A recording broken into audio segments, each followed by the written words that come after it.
সবার এত বেশি বিজয়ের খাওয়া দাওয়ার ভিডিও দেখছি, শেষমেশ আমি আর নিজের লোভ সামলাতে পারলাম না। হ্যাঁ, জানি বিজয়া অনেক দিন হলো চলে গেছে। চলো আজ দেখে নাম বিজয়ের খাওয়া দাওয়ায় কী ছিল। পাতে পড়ে গেল গরম গরম ভাত, আর তার সাথে সব মিশানো একটা শাক। এইটা খেতে অনেক বেশি সুন্দর লাগে।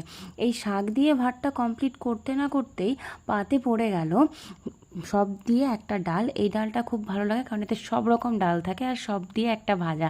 হ্যাঁ, সব দিয়ে একটা ভাজা, কারণ আমার আজকে এটাই মনে হয়েছিল যেন সব কিছু থাকে।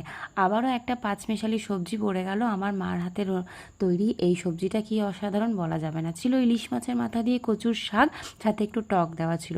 ইলিশের সিজন শেষ, তাই খুব কষ্টে সৃষ্টে ইলিশটা খেতে খেতে তার ক্লিপই নিতে ভুলে গেছিলাম। শেষে আমরা চাটনি ছিল, সাথে পাঁপড় ছিল। পাঁপড়টা আমার মা বাড়িতে বানিয়েছে, দেখেই ভীষণ টেম্পটিং লাগছে। শেষে ছিল ক্ষীর, দই আর মিষ্টি। তো কিছু খেয়ে মিষ্টি খাওয়ার জায়গা আর হয়নি।